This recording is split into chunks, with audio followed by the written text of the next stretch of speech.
Бәйбіше де тоқалда болдым. Екі рет тұрмысқа шыққан әйелдің әңгімесі. Біреу, бақытың баянды болсын деп тілек айтқанда, бұл сөздің мағынасына мән бермейміз. Бұдан артық тілек жоқ екен. Бақытты баянсыз болған адам ғана түсінер. Неге? Баянсыз бақыт деп нені айтады? Бұны тамашаның осы оқиғасынан түсінеміз. Мектепте де, жоғары оқу орнында да әрдайым бірінші болғам ұмтылдым. Екінші, үшінші болғым келмейтін. Не нәрседе де екінші болға көне алмаймын деп ойлаушы едім. Өкінішке орай, талайы көп тағдыр өз дегеніне көндірді. Адамның мақсаттары, көзқарасы, жағдайларға байланысты кездейсоқ өзгеріп кетеді десе сенбейтінмін. Бірақ тағдырдың алдында адам дәрменсіз болатынына көзім жетті. 11 сыныпты бітіргенше спорт үйірмесіне қатыстым. Спортта жеңімпаз болуға тәрбиелейді және бірінші орынды иемденуге дайындайды. Мен өмірімнің барлық саласында жеңімпаз болам деп ойлайтынмын. Жоғары оқу орнында да, спорт сайыстарына да қатыстым. Мінезім қатты болғанымен, бойым талдырмаш, жаным нәзік еді. Менің сымдай тартылған сымбатым мен мінезіме қызыққан жігіттер көп болды. Бірақ мен көп жігітпен кездесіп, танысқаныммен, айналамда ғашық жігіт қаптап жүргенімен, көңілімдегіні диплом алған жылы жолықтырдым. Күйеуім отбасындағы екінші ұл болатын. Бір-бірімізден қолдау мен қуаныш тапқан менің бақытты өмірім жалғасып жатты. Араға 2 жыл салып құрсақ көтердім. Жолдасым екеуміздің махаббатымыздың жемісі қызымызды дүниеге әкелдім. Сол кезде мен шын мәнде отбасынан бақыт тапқан әйел екенді сезіндім. Бақыттымын дейтінмін. Бірақ маңдайымның соры 5 елі етер бақытсыздықтың алдында күтіп тұрған білмеппін. Демалысында ауылға ата-анасына барып сәлем беріп қайтамын деген жолдасымды мас күйде көлік жүргізген басқа бір адам соғып, жол апатынан қаза болды. Тағдырымнан мұндай қатыгездікті күтпегенмен аңырап қалдым. Өміріміз енді ғана басталған еді ғой, неге жылдам аяқталды? Жолдасымның жылын өткізген соң ата-енем мен үлкен қайын ағам батасын беріп шығарып салды. Күйеуімнен ұзақ жанбаған шырағымның басқадан жануына тілектестік білдірді. Қаладағы күйеуім сатып алған үйді менің атыма жаздырып берді. Мүмкін сондықтан болар, мен тек күйеуімнің қазасына қайғырып, суретіне қарап сағынып, жылаумен талай түнді өткіздім. Бас паналайтын жерім болмаса, қайда барамын деген оймен күйеуімді жоқтайды алмас едім, кім білсін. Көрген түсте өте шыққан бақытты күндерім ай. Әрине, үйің болғанымен күйің болмайтын деген де кез болады. Жылап та жата берген болмайтынды түсіндім. Амал жоқ, көзіме жиі келетін жас пен кеудемдегі мұңды ішке қайта жұтып, тіршілік етуді ойладым. Қызымды анама тастап жұмысқа шықтым. Өткенді мүлде ұмыттым демеймін, бірақ алға ұмтылу үшін өткен шақты іске ала бермеуге тырыстым.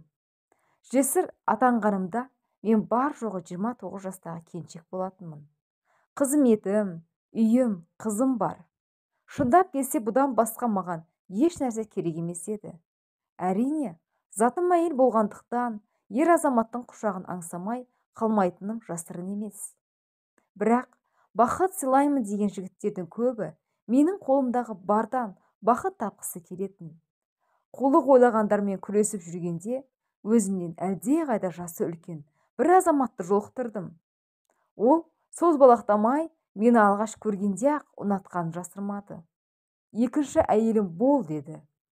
Жарымжан көңілді жұбататын, суынған денені жылытатын ер азамат әр нәзік жанға қажет-ақ. Шын ықыласымен өзімді қалаған ер азаматтың жанымда болған менде қалатын. Бірақ оның әйелі мен бала-шағасы бар. Десе де, барлық келеңсіздіктерге көзімді жұма қарап, біз бірге боламыз деп шештім. Бастапқыда анам қарсы болды. Тоқал деген сөз естігенде төбе шашы тік тұрды. Бірақ менің де әйел заты екенімді, тағдырдың алдында амалсыз екендігімді кейін түсінді.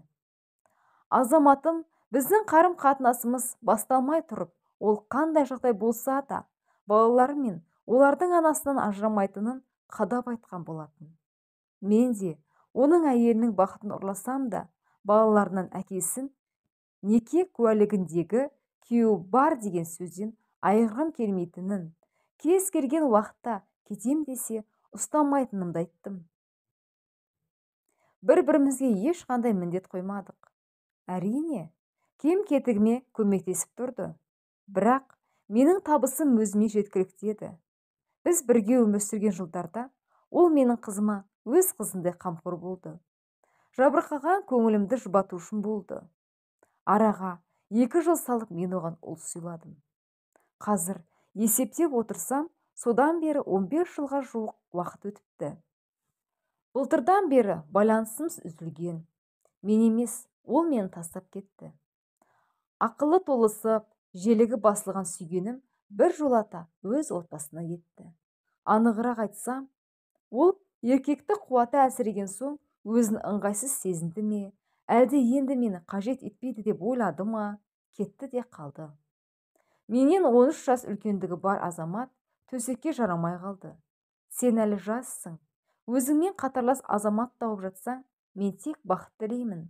Ал мен әйелім мен немерелерімнің қасында болуым керек деді. Ол маған тәнім үшін емес, жаным үшін керек екенін түсінбеді. Қаншама рет айтқаныммен ол мазаламауымды өтініп кетіп қалды.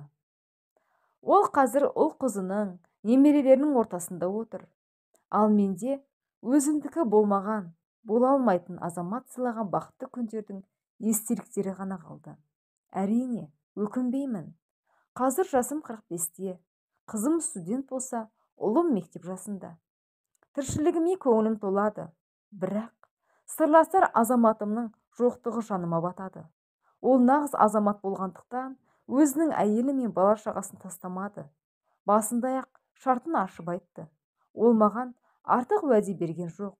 Сондықтан да оған ренжімеймін. Тек өзіме ренжулімін. Жаңбыр қойған соң қолшатыр қажет болмай қалады ғой. Кейде өзімді уақытша пайдаланылған сол қолшатырға ұқсатамын. Өзімді жеңіліс тапқан спортшыға теңеймін. Ал оның әйелін жеңімпазға балаймын. Жас кезінде күйеуін дәл мен сияқты күтумен өткен шығар. Бірақ соңында дегеніне жетті ғой. Сондықтан ол әйел бақытты. Оның бақыты баянды деп айтуға болады. Ал мен осы жасқа дейін бақытты болғаныммен бәрі де баянсыз аяқталды. Сондықтан мені бақытсыз бейбақ деуге болады. Баяны жоқ байланысты бекерге құрдым ба деймін. Одан да басы бос, өмір бойы қасымда болатын азаматты іздегенімде мүмкін осы уақытқа дейін жолықтырар ма едім деп ойланам. Енді бәрі кеш. Оның үстіне сүймегенге сезімімді қия да алмаймын. Баянсыз бақыт дегенді енді ғана түсініп жатырмын. Әйелдің бұдан асқан өкініші болмайтын шығар сірә. Кез келген романның, киноның басы, ортасы емес, соңы маңызды емес пе? Дәл сол сияқты өмірдің соңын ойлап қадам жасаған дұрыс екен. Тоқалдың бақытты күндері көп болар, бірақ бақыты баянды болмайды. Менің әңгімемді естіп отқан қыз-келіншектер, болашақ аналар, тоқал болуға шешім қабылдамаңыз. Бақытыңыз баянсыз болуы мүмкін. Менің осы өмірімнен сіздер де сабақ алсын деген оймен өзімнің өмірімді салып отырмын. Назарларыңызға рахмет. Өздеріңіздің пікірлеріңізді комментария бөлімінде қалдыра кетіңіздер.